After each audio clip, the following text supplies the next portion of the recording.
Yeah, I don't wanna fall. Assalamualaikum warahmatullahi wabarakatuh. Perkenalkan, kami dari kelompok 6 yang terdiri dari Nurfatin Ayuni, saya sendiri, Muhammad Fadli Effendi, Nuraida, Budi Raharjo, dan Nur Wulandari. Adapun materi kami yaitu mangrove.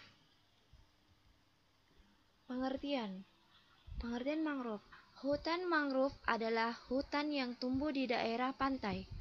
Biasanya terletak di daerah teluk dan muara sungai dengan ciri tidak dipengaruhi iklim. Ada pengaruh pasang surut air laut, tanah tergenang air laut, dan tanah rendah pantai. Tidak memiliki struktur tajuk dan memiliki jenis pohon yang khas. Apa saja jenis-jenis khas vegetasi mangrove? Yaitu Avicennia sp atau biasa disebut dengan api-api, Rhizopora sp atau pohon bakau, Nipa sp atau pohon nipa, Bruguera sp atau lacang, Sonaritia sp atau pedada. Pembagian zonasi pertumbuhan mangrove. Pertama, zona proksimal adalah zona yang dekat dengan laut atau zona terdepan.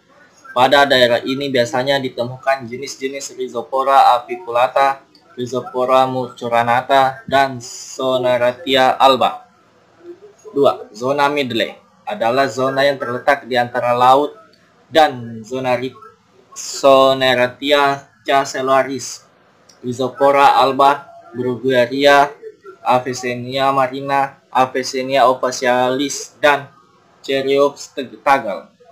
Zona distal adalah zona terjauh dari laut atau terbelakang. Pada daerah ini biasa ditemukan jenis-jenis Erytheria littoralis, Pongamia sp, Coelurapus sp, Pandanus sp, dan Hibiscus tiliaceus. Karakteristik mangrove.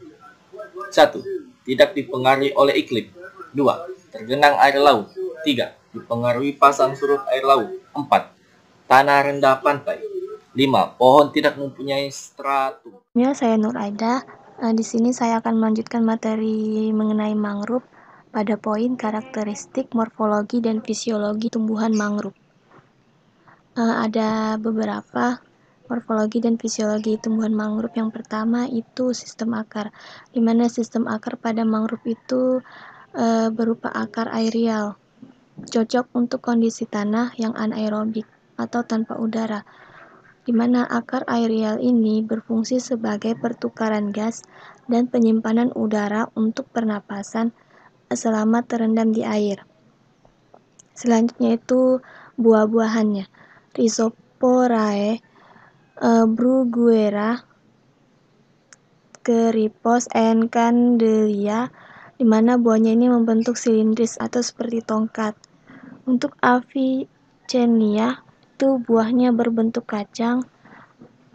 Untuk Aegiceras itu buahnya berbentuk silindris, dan Nipa Soneratia and Xylocarpus itu buahnya berbentuk bola, di mana untuk kebanyakan spesies mangrove lainnya mempunyai bentuk buah yang berbentuk kapsul. Oke, selanjutnya itu kelenjar garam. Terdapat berlimpah di permukaan daun dalam bentuk kristal. Jadi kelenjar garam pada tumbuhan mangrove itu terdapat pada permukaan daun. Contohnya pada buah Avicennia, Aegiceras, Acanthus, and Aegialitis, di mana mengontrol keseimbangan garam dengan mengeluarkan garam dari kelenjar. Untuk Rhizopora, Bruguera, Cereops, Soneratia, dan Lumnicera itu untuk mengontrol keseimbangan garam dengan jalan sebaliknya, yaitu dengan merontokkan daunnya yang tua berisi akumulasi garam atau dengan menggunakan tekanan osmotik pada akar. Karakteristik tanah hutan mangrove. Tanah di hutan mangrove ini didominasi oleh lumpur, biasanya dari ordo Entisol, karena tanah di hutan payau terendam air dan tanpa oksigen. Maka sistem perakarnya unik, seperti akar nafas, akar jangkar, dan lain-lain. Tanah di hutan mangrove terbentuk dari endapan lumpur yang dibawa sungai yang bermuara di laut. Tanah endapan ini mengandung banyak bahan organik. Kadar BO di hutan mangrove dipengaruhi iklim, vegetasi, topografi, waktu, bahan induk, dan penanaman cropping. Fungsi mangrove sebagai penentu sumber produktivitas perairan. 1. Mangrove menyediakan makanan bergizi bagi makhluk-makhluk yang ada di level pertama pada rantai makanan. 2. Tempat tinggal habitat satwa. Hutan ini menjadi tempat tinggal dari satwa jenis primata, burung, serta reptil. 3. Mengatur fungsi hidrologis hutan. Mangrove menjadi pencegah intrusi air laut. 4. Penjaga kualitas air. Hutan mangrove juga berfungsi sebagai filter penjernih air yang masuk ke dalam laut. 5. Pencegah bencana alam. Keberadaan hutan bakau bisa menghambat derasnya arus laut yang menerjang daratan, memecah ombak dan angin. 6. Penjaga sistem dan proses alami hutan mangrove mampu menjadi tempat terbentuknya sedimentasi di pesisir pantai, membantu pembentukan lahan baru di tepi pantai. Oke, selanjutnya yaitu permasalahan di hutan mangrove terkait upaya pelestarian, di mana di sini banyaknya permasalahan mengenai mangrove. Dalam pelestarian itu bisa dilihat yang pertama, pemanfaatan ganda yang tak terkendali, permasalahan tanah akibat sedimentasi yang berkelanjutan, konservasi hutan mangrove beralihnya fungsi hutan mangrove menjadi fungsi pemukiman, tambak, industri, dan lain-lain. Kemudian permasalahan ekonomi, yang dimana keadaan ekonomi memaksa masyarakat dalam memanfaatkan hutan mangrove untuk tujuan seperti industri, tambak, dan lain-lain. Kemudian permasalahan kelembagaan dan pengaturan hukum wilayah pesisir dan lautan, di mana sering sekali terjadi tumpang tindih, konflik, dan ketidakjelasan kewenangan antara instansi sektoral, pusat, dan daerah pesisir, serta keterbatasan alat komunikasi sehingga belum dapat mendukung penataan ruang kawasan pesisir dan pembinaan dalam pemanfaatan secara lestari. Nah, dalam upayanya itu kita melakukan lagi strategi kelestarian pengolahan di hutan mangrove.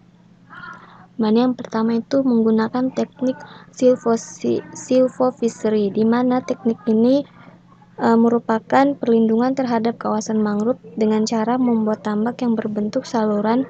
Yang keduanya mampu bersimbiosis sehingga diperoleh keuntungan ekologis dan ekonomis.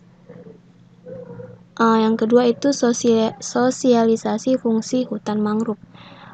Kita melaksanakan yang namanya sosialisasi mengenai pentingnya hutan mangrove bagi masyarakat dalam menjaga kelestarian ini, hutan mangrove ya.